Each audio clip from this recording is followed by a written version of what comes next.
हर एक परमाणु के अंदर ना एक खींचतान चल रही है, एक जबरदस्त रस्साकशी। सोचिए, एक तरफ है न्यूक्लियस जो अपने इलेक्ट्रॉनों को कसकर पकड़े हुए है, और दूसरी तरफ है भारी ताकतें जो उन्हें छीनने की फिराक में हैं। तो चलिए आज इसी लड़ाई को समझते हैं और पता लगाते हैं कि एक इलेक्ट्रॉन को छीनने की असली कीमत क्या होती है। तो सवाल यही है, एक इलेक्ट्रॉन की कीमत क्या है? क्या हर इलेक्ट्रॉन को निकालना उतना ही आसान या मुश्किल होता है? क्या इसकी कोई कीमत चुकानी पड़ती है?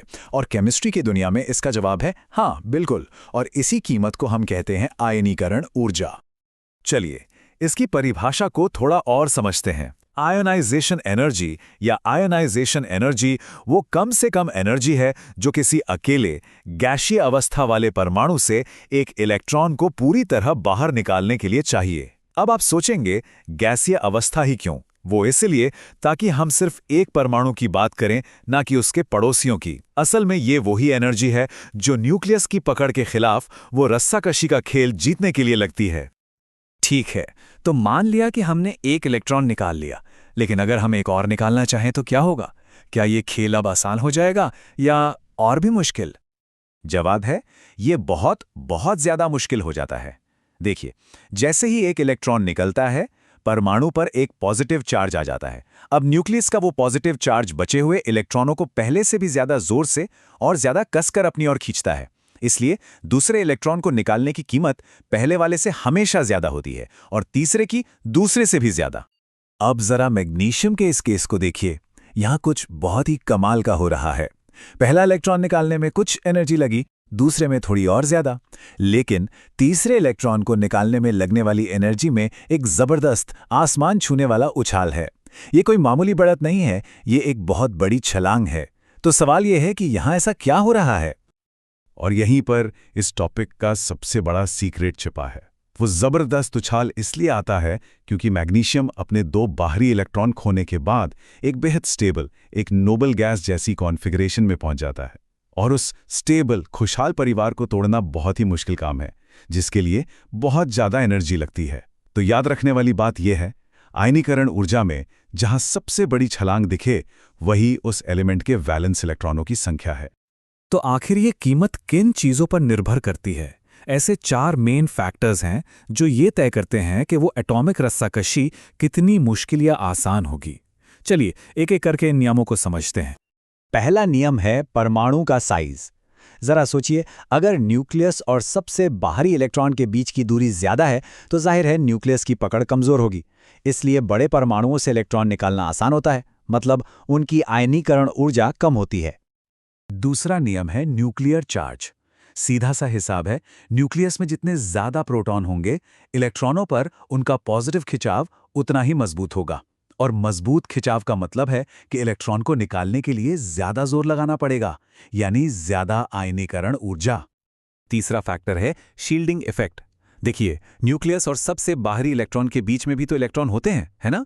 ये भीतरी इलेक्ट्रॉन एक ढाल की तरह काम करते हैं।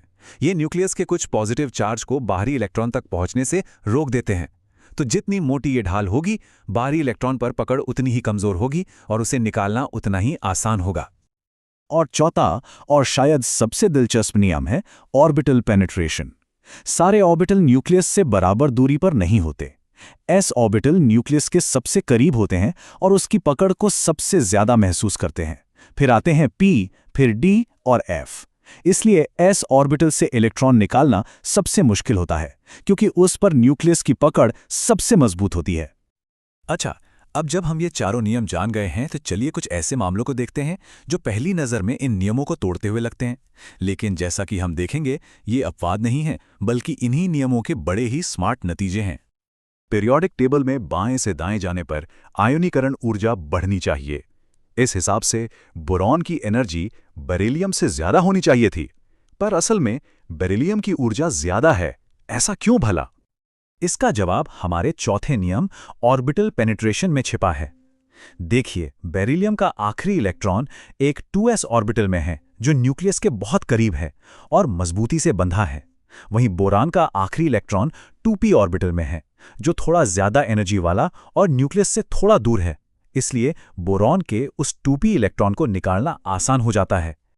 ये रही एक और क्लासिक पहेली, बाएं से दाएं जाने के नियम के हिसाब से ऑक्सीजन की आयनीकरण ऊर्जा नाइट्रोजन से ज्यादा होनी चाहिए, लेकिन एक बार फिर असलियत कुछ और ही है। नाइट्रोजन की ऊर्जा ज्यादा निकलती है। ऐसा क्यों? इसका कारण है स्टेबिलिटी। नाइट्रोजन का p ऑर्बिटल 2p3 ठीक आधा भरा होता है, जो केमिस्ट्री में एक बहुत ही स्टेबल अरेंजमेंट माना जाता है। वहीं ऑक्सीजन 2p4 में एक एक्स्ट्रा इलेक्ट्रॉन आ जाता है। ये चौथा इलेक्ट्रॉन उसी ऑर्बिटल में पहले से मौजूद इलेक्ट्रॉन के साथ रिपल्शन यानी आपसी टकराव पैदा करता है। इस टकराव की वजह से उस चौथे इलेक्ट्रॉन को बाहर निकालना थोड़ा आसान हो जाता है। तो इन सभी नियमों और तथाकथित अपवादों को मिलाकर पीरियोडिक टेबल में आयनीकरण ऊर्जा का एक बहुत ही साफ और प्रेडिक्टेबल पैटर्न बनता है। चलिए अब इस पूरी तस्वीर को एक साथ देखते हैं।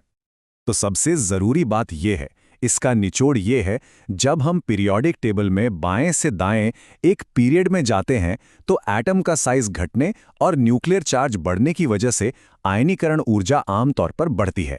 और जब हम किसी ग्रुप में ऊपर से नीचे जाते हैं तो एटम का साइज और शील्डिंग इफेक्ट बढ़ने की वजह से आयनीकरण ऊर्जा घटती है। बस यही है इस पूरे विषय का सार। तो एक इलेक्ट्रॉन को निकालने की कीमत जानना हमें परमाणुओं के व्यवहार के बारे में बहुत कुछ सिखाता है, लेकिन ये एक और बहुत दिलचस्प सवाल भी खड़ा करता है। अगर ये एक इलेक्ट्रॉन निकालने की कीमत है, तो एक इलेक्ट्रॉन को पाने के लिए परमाणु कितना संघर्ष करेंगे? और ये वो सवाल है जो हमें केमिस्ट्री की एक और गहरी और फैसिनेटिंग दुनिया में ले जाता है।